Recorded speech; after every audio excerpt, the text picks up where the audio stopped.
Well, welcome everybody. I am Frank Silva, Associate Vice Chancellor and Chief of Staff for the Office of Equity, Diversity, and Inclusion. And our office, in partnership with FSAP, which is part of Human Resources, has put together a series of opportunities for our staff to learn more about mental health and how to take care of yourselves, how to understand some what they call trauma-informed practices, and to just be able to know that you are cared about. So the primary reason we put this on is so that our staff understand that we care about you. We know that a lot of people have experienced a lot of stress and anxiety over the past 3 or 4 years, and it's difficult to let that go. And so today our colleagues, our brilliant colleagues from FSAP, are going to teach us more about what we've taken in. Maybe we're holding it in our body, maybe we're holding it in our heart, maybe we're holding it in our intellect. But when we hold on to things that are not good for us, it can have negative impacts on us. So that is what today is about. We, of course, always like to start everything with a land acknowledgement. And I think that what I'd want to say here is really take the time to think about why we do this. In many cases, it's become kind of window dressing, but we don't really want it to be that here at UC San Diego. So when we show this landslide, we would like people to take time to think about the history of our nation and how we have come to benefit from the land that belonged to the native people of the United States, and of course here in San Diego, primarily the Kumeyaay. And so it's about really, what are we going to do next? Like, what can each of us individually do to either learn more or to help advance equity and inclusion for our fellow Native American Tritons, or just our Native Americans who are part of San Diego County or the state of California. So very often when we're trying to advance our own understanding, we have to take the time to read and learn. I would encourage you to read Trail of Tears to find out more about that. Read about the history so you understand why we put this up, so that it doesn't become window dressing at UC San Diego. So we're very excited. Today's the kickoff, and there will be activities going on throughout the entire academic year, one large activity per quarter. And you can learn more about the different things that we'll be doing throughout the year. We've created a website, and on the website you'll find the dates. You'll find more information about why we're doing this, what are some of the learning objectives. And we've put other information on there. So we're developing a podcast. So for those of you that like to listen to podcasts, there'll be podcasts around these topics that will be there available for you. There'll be reading that you, for those of you who like to read, can delve and learn more. We'll also have other information about what's happening in terms of these activities that we're planning.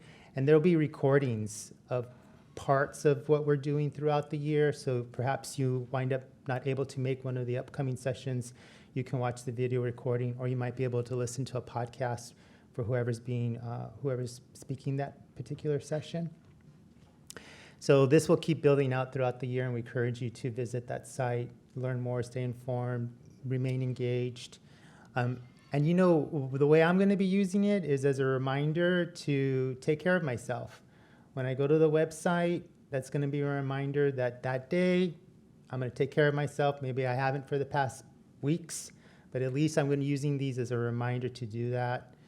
A reminder to give each other grace. We're all under an inordinate amount of stress and anxiety from society and the things that we experience both in our personal lives and outside in our nation and our local community. And then remember that those of us who are part of communities that have been historically marginalized and left out of things, we have intersectional identities. And so folks with intersectional identities can carry multiple traumas, multiple stresses related to all aspects of who they are. So a part of why we're doing this is there's this intersection between DEI and mental health, and we want you all to understand that for yourselves and to be able to take that with you and be able to help yourself in whatever feels right for you in that given moment. Some of the things you learn through this series may not gel with you. You could just park it. You don't have to use it. Other things may inspire you. Adopt them.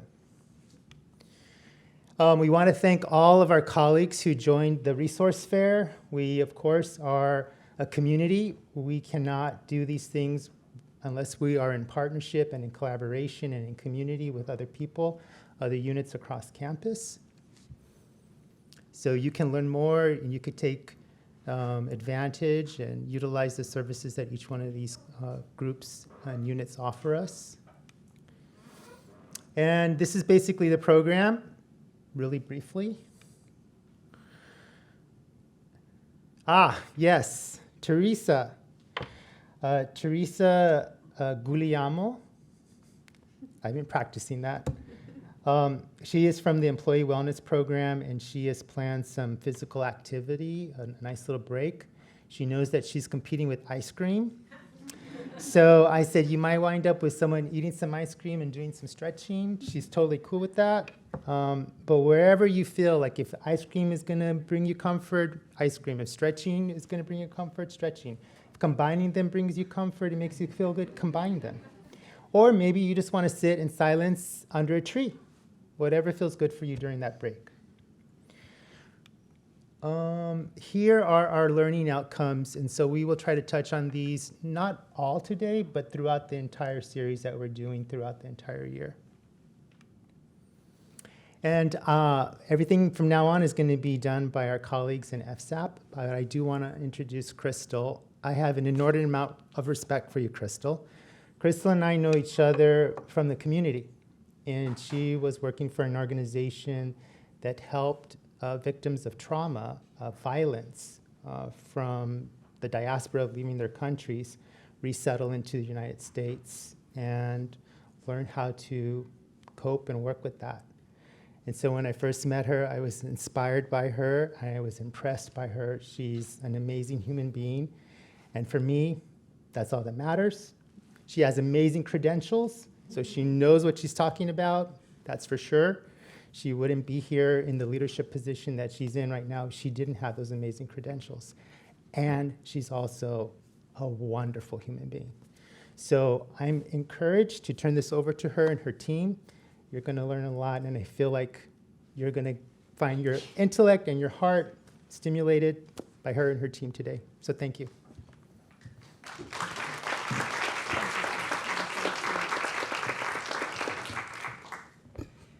Thank you, Frank. That was very sweet. I don't know if I can live up to all of that, but I'll give it a shot. I'm very pleased to be here. Thank you so much to EDI office, to VC Pettit, and to UCOP for funding a year of mental health events here for our campus. I'm very pleased, especially to see all of you, that you would actually come in person to anything that has anything to do with mental health. So I just take a moment to take this all in. I'm going to bury this in my heart and review this moment when I'm 90 or so, hopefully. These are one of these moments that mental health providers, behavioral health providers, we don't get a lot of this. We love what we do. We're here because we're dedicated, but a little public splash is not what we're accustomed to. So I appreciate all of you making the time to come out and show your support for these important activities where equity and mental health practices overlap, and to learn a little bit more about how we can be a healthier community together. I brought my whole team, or most of my team, today. Here's a shot of all of us that we so happily posed for an article recently. Two of our colleagues couldn't join us today, but 4 others with myself are here. I wanted you to have a chance to get to know us, to hear us, see us live, see how we approach things, and feel a little bit more familiar, so that maybe you might come to see us. Maybe you'll give a warm handoff to a colleague that you work with, or someone that you come into contact with or friends with on campus. It's always nice to know that the counselors here to serve you in your employee assistance program are real people. Yes, they come with amazing credentials and unique histories and lives and intersectional identities themselves, and they're here to help. So you'll hear a little bit from each of us today. So you might have said, why is this series called Equity and Mental Health? This campus has committed itself to equity, diversity, and inclusion, very important principles that we find throughout all of our work. But why isn't the series EDI and mental health? We asked ourselves that. And so we wrestled a little bit with what is equity? It's not equality. If you look on the screen and you see a little bit of a fuzzy image that's been blown up so big, but just a little bit of an idea, if everything was equal, it's not really a fit for everyone. We want to move towards equity, where we're trying to make sure everyone gets what they need, not a cookie-cutter approach, especially not to health. We want to move into a way that we're always thinking and asking, what is it that you might need? What about this situation? How are you resolving these emotions or these relationships? And what do you, as an individual, with your family history, your community history, your environmental history, all of it together, in those intersections, what do you need for health? Health in general, our physical health, our emotional, our mental, our relational health, is never static, right? It's a process, it's fluid. We always have to be in a process of becoming healthy, staying healthy, reaching for new activities, new tools. And it's the same way with mental health. What's right for one won't be right for the other. I might have had a traumatic experience, and the person in the car with me, for example, we have a car accident, will have a completely different experience. Maybe fearful of things in a different way than I was, or injured in a different way than I was, feeling responsibility in a different way than I was. So equity and thoughts and discussions about equity over this next year, and equity in mental health, will help us move into this more fluid, more dynamic, curious position where we can ask, how are our programs, how are services we provide here, instruction that we provide here on campus, everything we do, how is that coming into a more equitable distribution? We want to say what's right for individuals, but we also want to make sure that we don't lose sight of our collective belonging. When we talk about diversity, equity, inclusion, we often put that B on the end for belonging.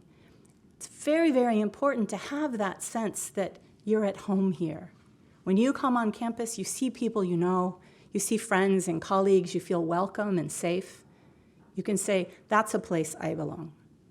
Whether you're grabbing a cup of coffee, taking an extension class, going to work in your office, trying to do your hybrid work, attending an event like this, we want you to have that sense that you're a Triton, you belong here, and you bring your whole self to this campus. So there's a saying that each generation owes a debt to the next to make sure that they have roots and wings. It's difficult to have one without the other to have a really healthy place to grow and to live. So we want roots. We want to make sure that we have a sense of history. We don't want a sense of entitlement without a sense of history, like our land acknowledgement.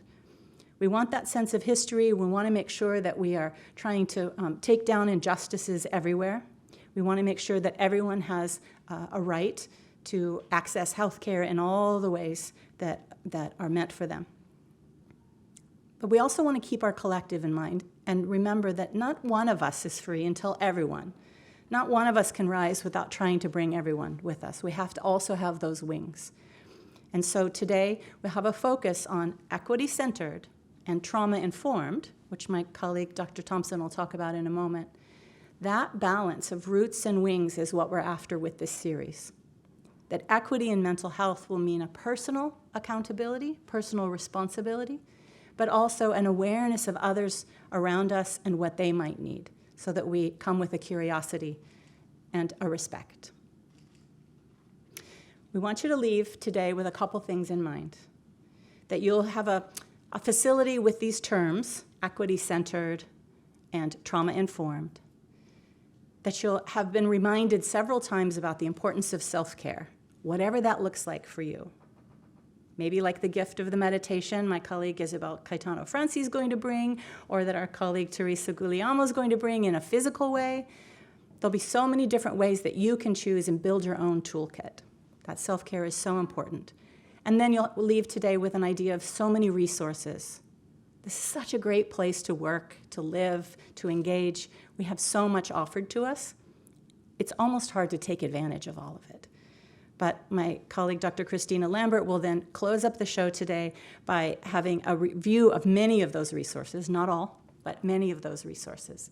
So that those 4 things you'll walk out today with, and maybe a 5th is like you'll meet a new friend or you'll run into a colleague, make a connection in some way. And we hope you'll do that with maybe over ice cream before you leave. So that's where we're headed. And I'll move now to introduce my colleague, Dr. Kathy Kat Thompson. And she's going to walk us through some of the basic tenets of trauma-informed care so that you can think about ways that you can put some of those elements into the work you do here.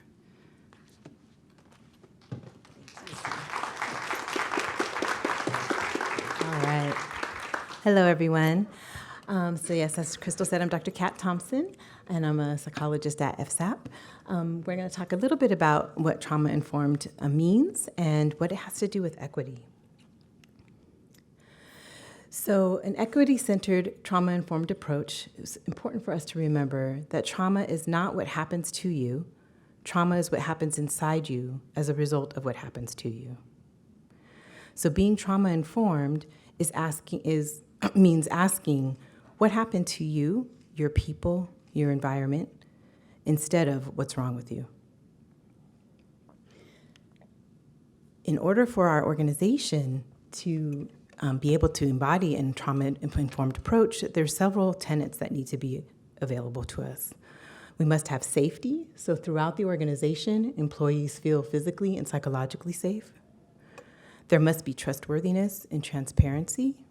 Decisions need to be made with transparency and with the goal of building and maintaining trust with our folks.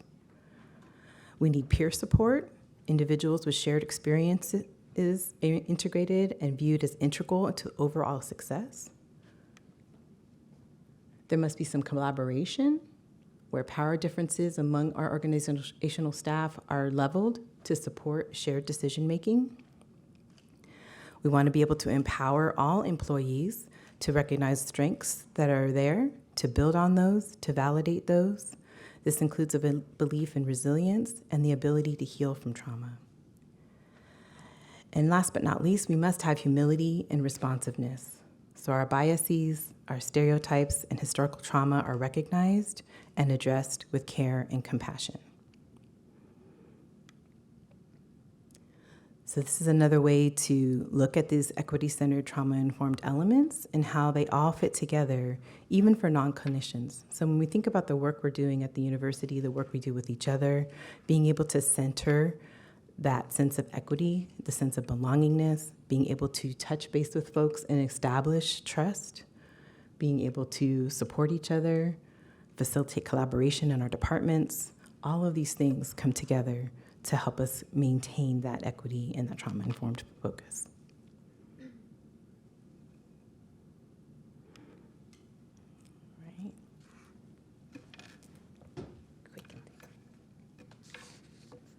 Nicely done. Thank you. Thank you, Dr. Thompson.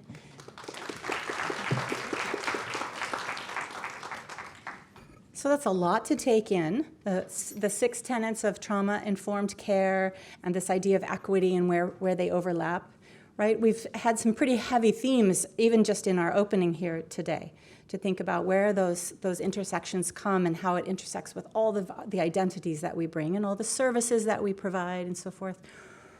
We don't want to overwhelm you, but that's the work. And equity is one of those things, like working with trauma, like finding health in general, that is work. So we don't want to scare you off to say you all came out today and we're so glad you're here and now we're going to put you to work. But we are. We are so glad you're here today, kind of self-selected ambassadors for these topics, that you'll take away some of these learnings, some of these ideas, and that you'll go out to all the different corners of our campus that you touch, that you have investment in, and have these ideas in mind, that you might look at your programs staff agenda, for example, for your next meeting, and say, are there any elements of this that I could bring into my work? You're holding a function, you're reaching out to students, you're working with athletes, whatever it might be that you do here on campus. But you might say, where does that wheel touch my work? Is there anything I can do to move in that direction and bring a little more equity, be a little curious about what others might need and what circumstances might be for them? So we want to take a moment to poll you. If you've got your phone or your tablet here, you've seen a lot of QR codes on the screen. Please feel free to, when we have those up, to take out your device and to open up those links. We're going to put up a Mentimeter and ask you to type in a word. Let me see. I think I advanced the slide. I'm not sure. I think we go here. Here's your Mentimeter QR code. And we're going to ask, how are you feeling now about this task, this mission of ours to have equity in mental health across our campus? Shoot that there. You also have the code 95456909. Go ahead and let me know when you want me to switch. Yes. Okay. We're ready. Oh, you need one. The code, the Mentimeter code is 95456909. 95456909. Just toss in a word or phrase there, and we'll have a word cloud forming.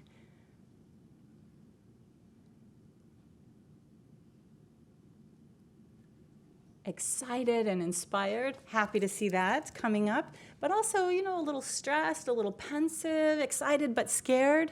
That's pretty realistic. I worried that maybe it would only be that in the word cloud, because these topics are really big. And to think you have to go and be sort of, an ambassador on your own would be super scary. But think like an ambassador. Imagine you're the ambassador to that foreign country.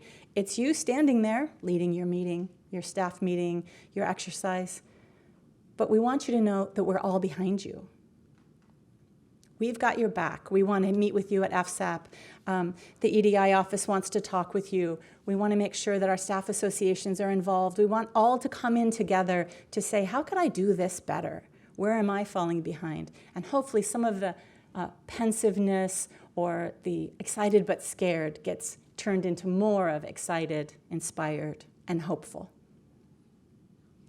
Whenever we start out on a new journey, there's always a lot of unknowns. I want to just give a little grace that those unknowns and that pensiveness or fear right now would be completely normal. But when we start out on a journey together, we can be a little more excited and lean on each other as advocates, as mentors, as helpers. Okay, we'll keep that. We'll be able to come back to that later. And I think later we can even offer for more folks to put the QR code in, and we'll see where we end up with that. Okay, let's move back to our slide deck, please.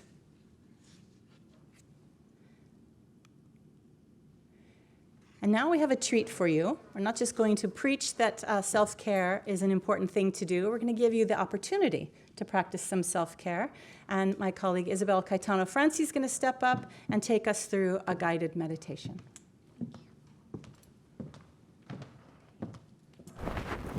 Hopefully it is on. Wonderful. Okay, y'all hopefully will forgive me because I'm going to read a script. So you all are already sitting. I'm just going to ask that you take in a few seconds to get yourselves comfortable, and I won't move too much because my mic is moving. And just get yourself comfortable in your chair. I'm going to invite you to close your eyes if you feel comfortable. If you don't feel comfortable closing your eyes, you can lower your gaze and allow your head to drop. Know that it's not going to feel perfect in your body, and you can move around if needed. And I'm going to invite you to bring your attention to your breath.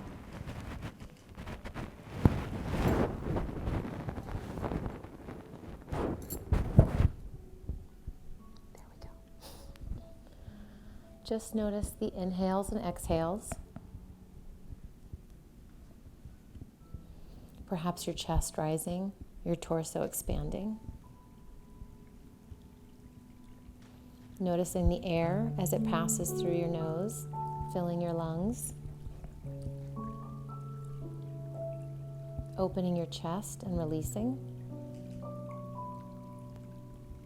And allow your body to soften.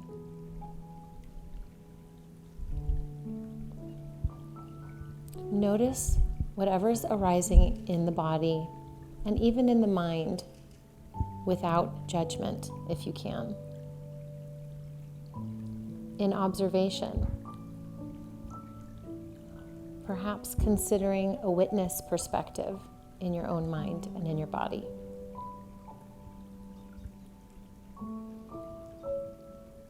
Knowing that, of course, your mind will wander, and that's okay. And without judgment, bring it back to the sound of my voice as suggestions, simple suggestions for your awareness and attention. Gently offering guidance without any expectation.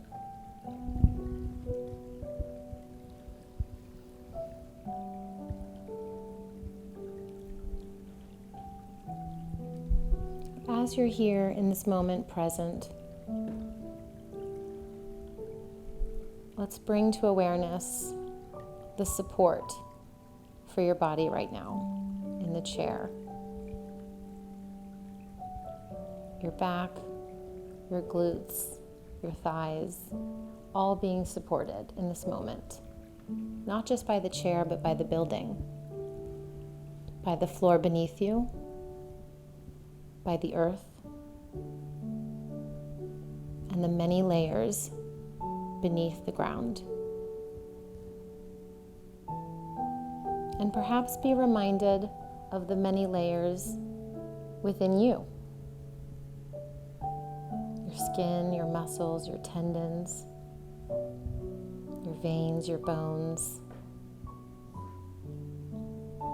all working together with your breath.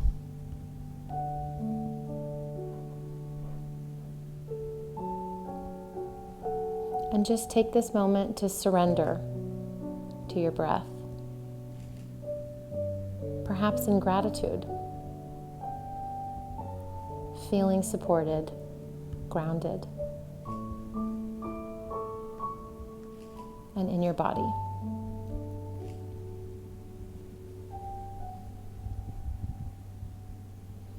I'm going to ask you to now pay attention to your feet, your toes, maybe the space in between your toes.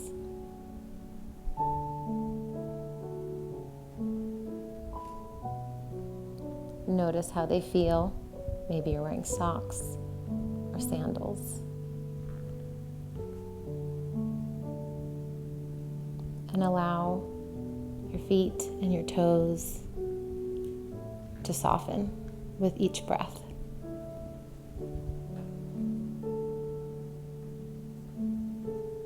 Softening towards your ankles and your calves. Perhaps feeling some energy through your legs, your knees, your thighs.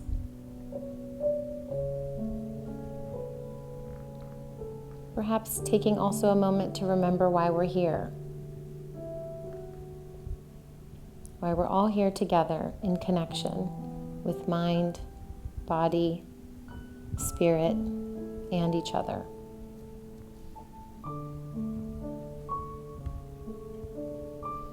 Moving through your hips and your glutes, allowing your body to continue to relax, being in your breath, perhaps noticing again your belly rising,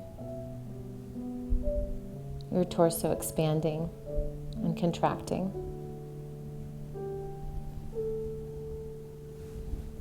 Breathing in light and space.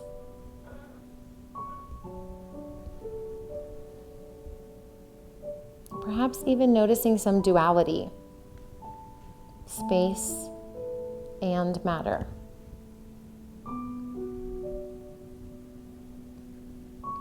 Air and body.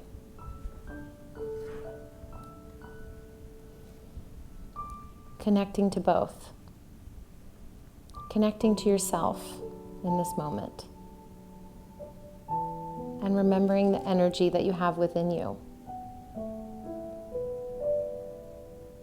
Creating breath, creating life, love, support.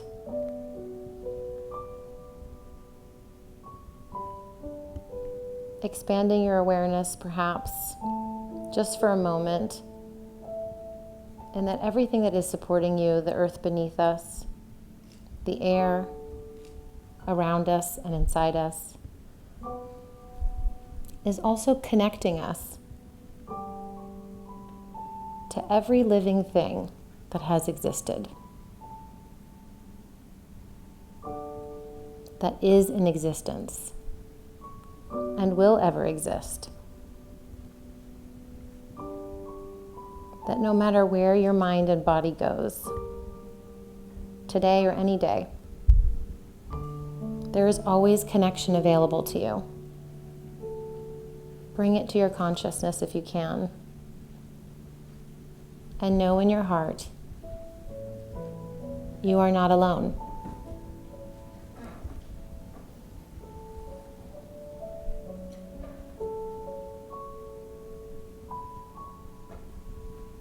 Connecting back to your breath and awareness back into your body. Perhaps allowing any tension to release in any part of your body, if you're noticing that. Maybe from your shoulders or your neck. Feeling your arms release. Maybe creating some small movement. Expanding the space between your neck and your shoulders. Softening, lengthening.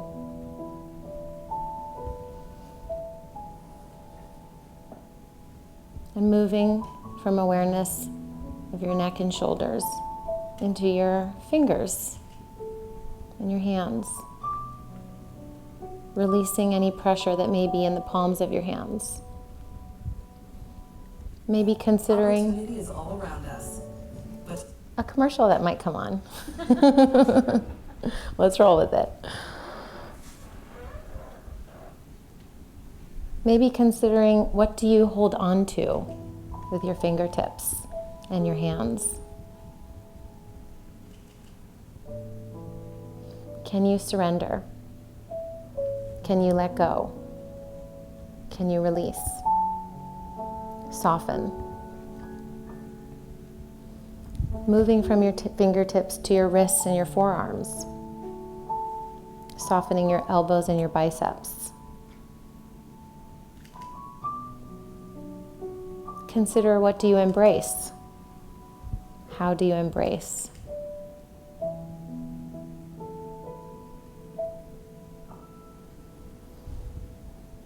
And now bringing awareness back towards your neck, to your throat. Relax and open your throat. Can you release tension in your jaw, your tongue, your mouth? Softening. Considering the words that you use. Honor the words that you use with intention, with action. Releasing muscles in your face and your forehead. Bringing awareness to your eyes, your eyelids, and your eyebrows. Considering what you see, and remember that the mind remembers what you see and what you look at.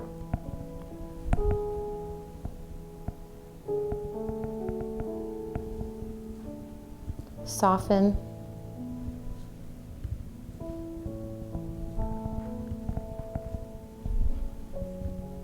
And relax a little bit with each breath.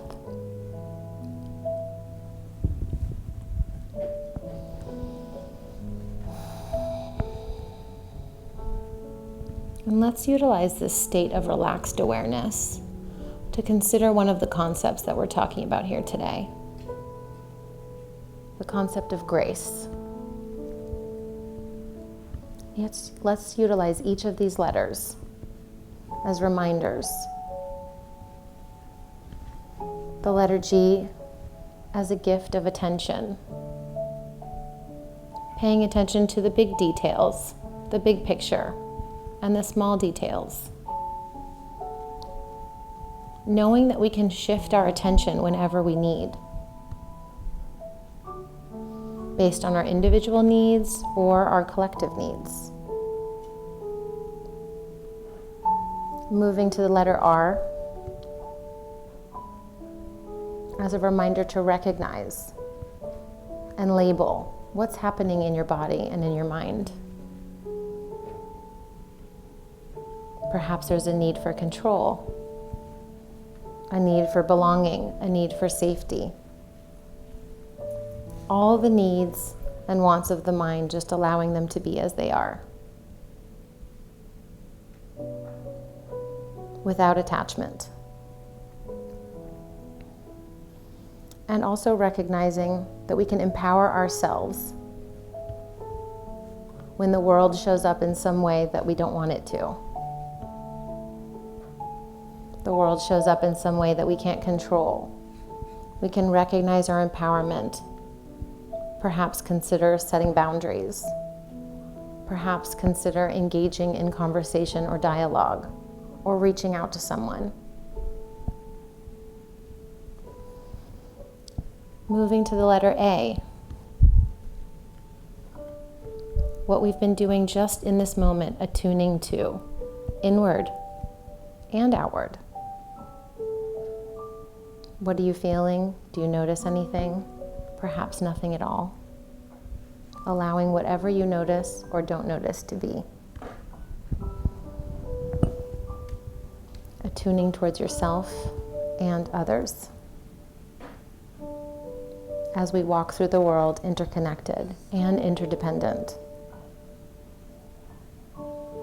Bringing our presence and awareness internally and externally.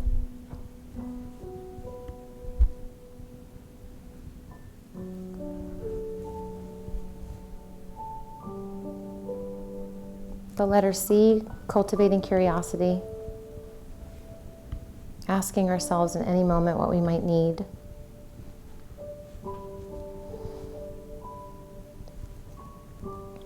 Perhaps again, creating connection. Perhaps setting a boundary. And remembering that self-care is not selfish. It's actually one of the greatest gifts we can give ourselves, because you cannot pour from an empty cup. And finally, the letter E, engaging in action, or engaging in something enriching for yourself or nourishing. Choosing something simple that will create some small sense of fulfillment or security or joy. Bringing to mind one wise action that you can take. What could that be?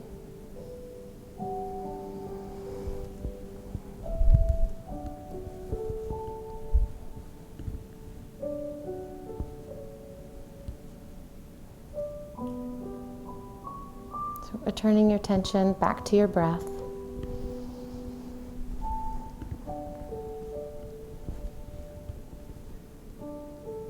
Thanking yourself for the moment that you took to connect to energy, to curiosity, to grace, to inner peace, knowing that this always dwells within you whenever you choose to look. Bringing your attention back to the room, to the space around you. Perhaps you may want to wiggle your fingers, roll your ankles, take a little bit of stretch, and whenever you're ready, opening your eyes.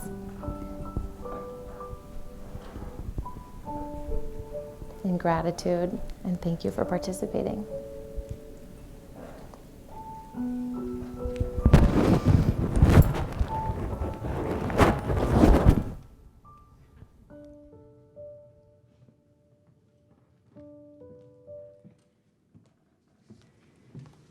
Everyone back? Thank you so much, Isabel. An example of how we can shift even during a work day or during stressful times to reach out for a resource, as Isabel said, that's always within you. We've got lots of mindfulness resources that will be on the EDI website as well as on the FSAP website if you'd like to have more experiences like this one.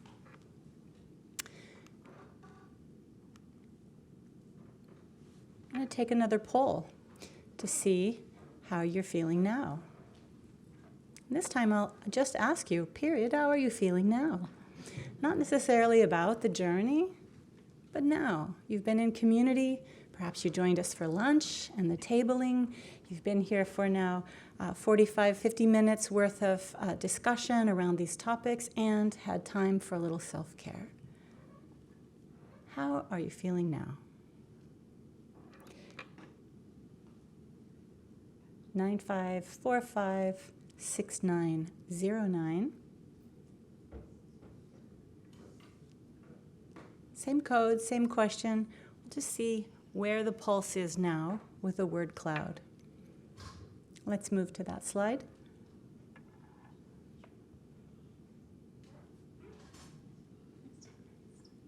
Fun as the word cloud changes a little bit here for relaxed, sleepy, and calm.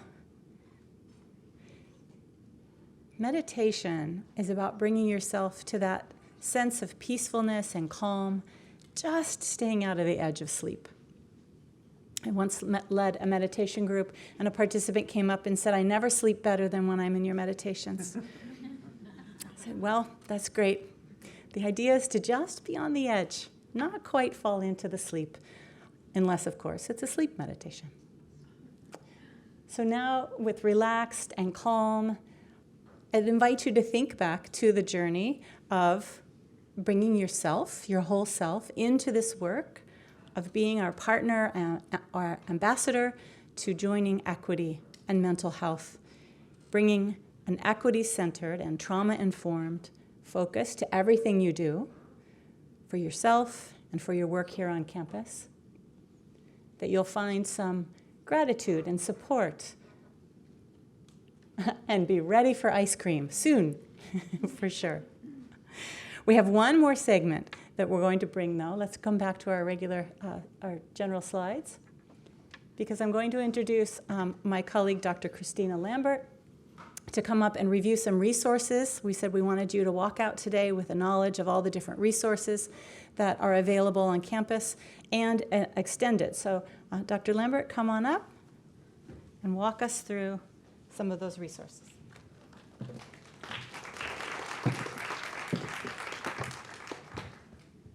Thank you so much. And it's so exciting to be here with all of you. We're really our partners in this journey. So I'm excited to talk about some of the resources and to reflect on what resources we might want to utilize.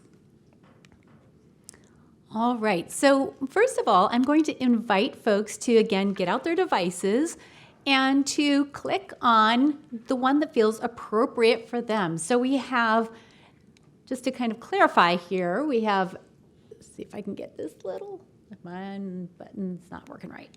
Hold on. There we go. All right. So, okay, I'm really having struggles. So with the folks that are campus employees, we would like you to look at this QR code with your device so that you can get a sense of how you could go about scheduling an appointment if you were interested in that to speak with one of the FSAP counselors. For our HR folks, health HR and health employees, they would utilize the Employee Assistance Program that is a part of Health HR EAP in partnership with Optum. And so this would be the QR code that would take you to that information about how to schedule an individual appointment. So that's for the individual piece. Now we have a lot of other resources, and just again to say, individual is really beneficial, but also being part of community, being a part of support groups, workshops, education. So these QR codes actually take you to different pages. And so what you can see on the campus side are the workshops that are available for campus employees, workshops, support groups, and different types of resources that FSAP offers. And then on the health side, we can see that there is a QR code for the Healer Education Assessment and Referral Program, which also has different types of support, referral, workshops, etc. So you want to take a look at the resources that are relevant to you based on whether or not you are on the campus side in terms of your HR employment or on the health side. All right. So another thing that we want you to be aware of, and this is your UC behavioral health benefits. Now, we put this up here because a lot of people don't actually know what their behavioral health benefits are. And if you're sitting there going, oh yeah, I know what that is, great. But I can guarantee you there are lots of people who don't. And what we want you to especially know is that if you have one of these different insurance plans that are offered to UC employees, that they all come with behavioral health benefits.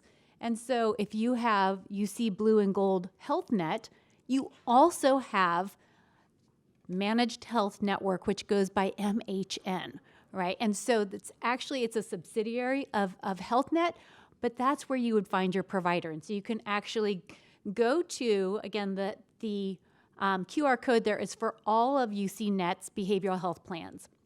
Now, if you have Kaiser, you actually also have Optum as an employee of the UC system. And so to understand that you can seek mental health services, behavioral health services through both Kaiser and through Optum, as well, of course, as FSAP and the EAP on the health side. All right, and then finally with Anthem, it's still called Anthem, but they have their behavioral health providers with Anthem as well for those folks who are signed up with CORE, UC Care, or UC Health Savings Plan. So just to want people to know that, and make sure that your colleagues know too, if you think they might not. All right, again, just bringing up all of our collaborators on campus, our partners in mental health and well-being on campus. And these folks have been tabling, as you have already probably experienced. We're so grateful that they're here and that we get to, again, be partners on this journey together. In addition to the folks that are tabling, we wanted to let you know that we have other partners on this campus, and this is not an exhaustive list. If you have other folks you would like to be included in future presentations about the resources available, please let us know. So in terms of some of these, the Craft Center is available to staff, faculty, employees. CHEER, the Center for Healthy Eating and Activity Research, is part of our UC health side of things. Kick It California for people who want to stop smoking. Right, this is also partnering in research and clinical trials with our health sciences, health systems folks. Right, so we can see Carrot Sark serves students, staff, and faculty. Another really incredible resource.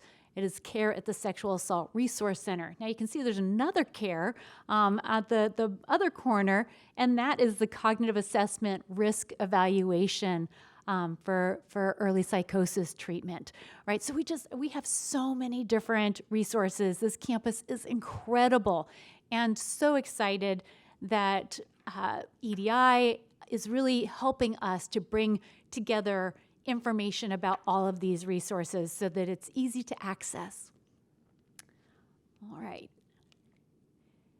And then we are also in partnership as bridges, oftentimes helping folks know what the resources are that are in the community that they can also access, where they can have other ways of being supported, to find belonging, to feel more able to live the lives that they want to live. In the middle there, you can see that we have the Suicide and Crisis Lifeline, 988, and making sure that if you are concerned about somebody or you're concerned about yourself, that people know this number. It's a very important number, and they also are able to respond in Spanish as well.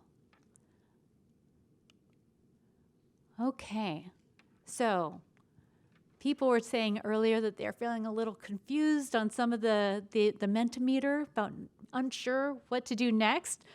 Now, this was just a glimpse, of course, of what some of those resources might be. And when we think about well-being, it's a holistic thought. It's a thought about our physical health.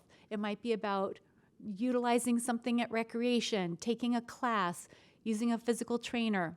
It might be engaging with nutrition. Maybe that's through the cheer program or through recreation, right? Maybe it is scheduling an appointment for one-on-one counseling. Maybe it's joining one of the support groups. Maybe it's attending a workshop, right? There's so many different ways to be thinking about and engaging in supporting our own well-being and supporting our community of well-being. So what we're going to ask you to do is we're going to do a pair and share. And so really going to ask you to please find one or two people to talk with. And we're gonna give you about 3 minutes to talk to the person next to you. And you might have to move. If you didn't sit next to somebody, you might have to move over a seat. At the same time, we also want to honor that if you're really not comfortable with that and you'd rather stay sitting by yourself and reflecting on that individually, that's okay too. But invite you to partner, make a new friend, or at least a new acquaintance, introduce yourself, and then to reflect on what is your plan for, and the plan doesn't have to be huge. Thinking of one thing, maybe you think of more, but we're only asking you to share one thing that you would like to do to support your own well-being, to be a change ambassador, right? So when we each are invested and accountable for our own well-being and accountable to creating a community of well-being, right? Then we can create a healthier place for all of us to spend our days and our time and be in relationship. All right, so I'm going to go ahead and ask you to, have you move, give you a moment here to move, find your partner, introduce yourself.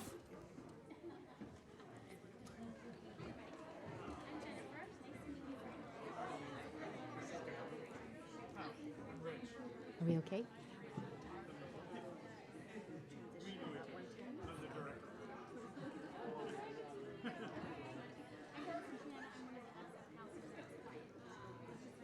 All right, so it looks like most people are finding somebody to talk to. And again, just to share one thing that you would like to do to support your well-being, to support your community of well-being.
Okay, all right.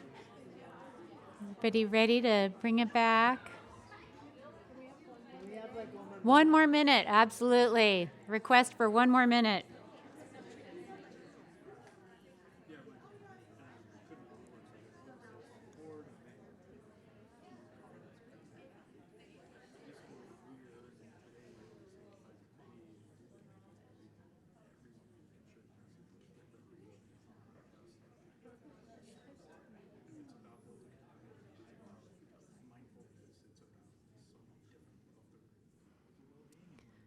And if your group is finished, maybe to think about for yourselves, again, this idea of being a mental health ambassador.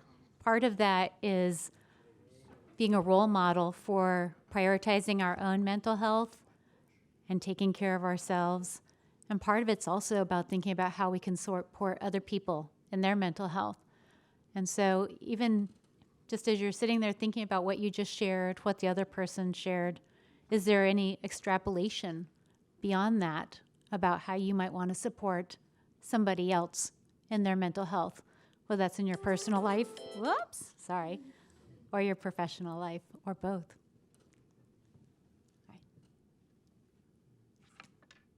Want me to move this? Okay.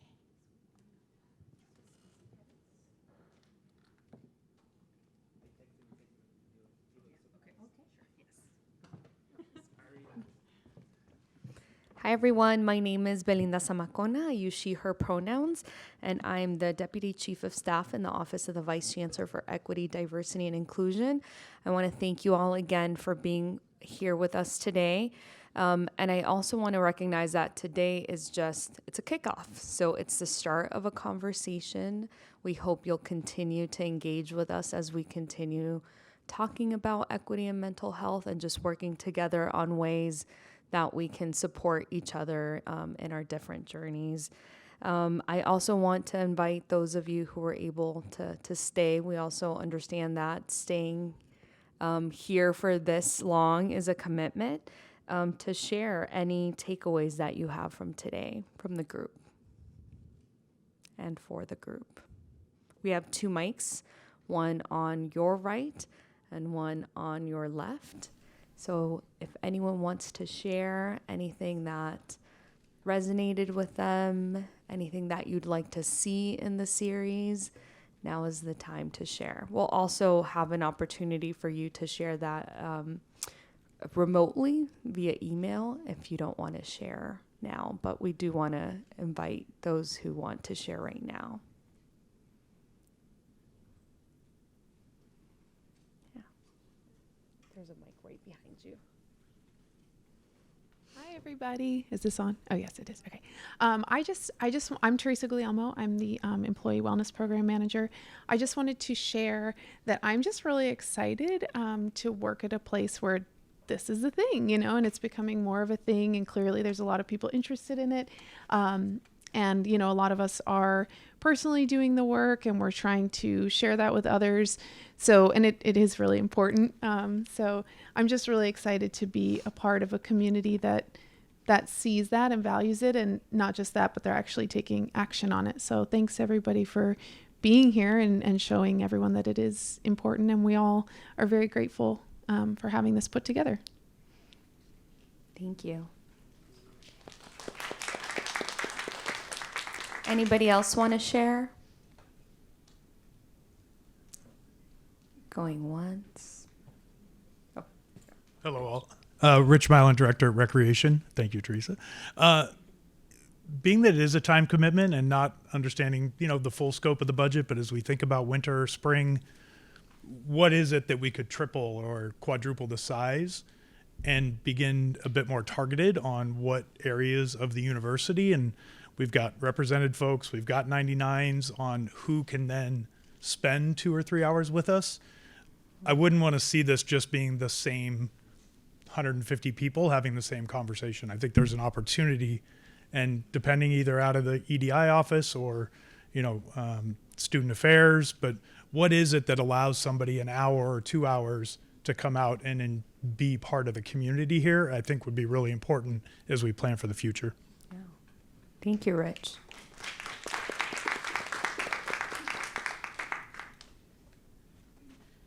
I'd also like to thank the organizers for this great opportunity to learn and invitation to learn more about equity and mental health. My name is Elaine. I'm a lecturer in ethnic studies. I'm actually teaching summer session 2 right now. And something that I would like to see from a faculty standpoint, even though I'm just a temporary lecturer, I think it'd be nice if there were ways that we can learn how to reach out to students. Because sometimes students don't tell us there's a problem until it's the very end of the quarter. So to reach out to all faculty somehow, because I do echo what was just said about, the same 150 people, talking about this. It'd be nice if some way we could reach out to everyone and just give us some tools to reach out to students without being too forward or scaring them away. Because I feel like, as I'm teaching right now, there are some students who are still dealing with both their own internal trauma, but it's been compounded by COVID. So, and quite a few of my students that, especially when they come from, under marginalized communities, have had a big toll from COVID. They've lost multiple relatives. So I think, I've just noticed, my class that I'm teaching right now is a little bit different, I'm noticing, than pre-COVID. So, if we could just reach out to those who maybe aren't here today somehow. Thank you. Thank you. Yeah, and I just want to acknowledge what Rich and Elaine shared too, and that in our planning and in conversation with the committee that is leading the work out of the office of the VC EDI, it's really important to know that being able to devote 2 hours is a privilege. And for those folks who maybe keep our university running or facilities running, that's not a reality. So we are definitely committed to hearing from you all and doing what we can to be able to connect the resources that we have available and the experts that we have on campus to all parts of our campus. And Elaine, we can also share out information and include that on our website for what is being done out of our, not necessarily out of our area, but there is some work being done out of student affairs and I'm sure in other areas of campus as well. So knowing that there's that need puts it on our radar to be able to be more aware of those resources so that we can act as a hub to be able to provide that and share that. So thank you. Hi, I'm Ronise Zenon. Along those same lines of what you were just saying and also Rich, something that I've experienced in my department is the inclusion of well-being activities. So we have brought from recreation yoga instructors over the last few years. And of course, we had COVID, so that went away. But it was very encouraging for me to have our finance senior manager take it seriously that this is something that our staff needs and devote the time and the space even. When Torrey Pines Center South 3rd floor was redone for us, she made sure that our yoga mats could fit into one side of this big room to ensure that we had space to do that, to continue that instead of breaking it up in all of these wonky ways before. And also about recreation, I was reminded of some program I think they had for facilities workers where, again, they were brought to the facilities team and there were a group, 10, 12, 20 people, whatever, that were able to have some stretching, learn to take care of their body within their workday. So I really do appreciate having these types of opportunities provided by my employer because it does make a difference to the way that we continue to take care of ourselves and then can perform our work and take care of students, staff, and faculty on campus. So thank you, all that are involved, my favorite FSAP people as well. Thanks. Thank you. Does anybody else want to share? Going once, going twice. And again, you definitely have the opportunity to give any of that feedback. If you want to collaborate, I know I heard some conversations during lunch about departments and units that are in attendance that have ideas. So please reach out. I also want to thank our FSAP colleagues again for just not today, but all the service that you provide year round and day in and day out. So thank you again. I also want to recognize my colleague, Vanessa Aro, who was the lead for today's event and this summer quarters effort. We are a couple members of a committee made up of EDI staff. I know some of them are here that are just continuing the work on what we can do with this opportunity that's been given and to just help our campus do better for us and by us. So thank you again.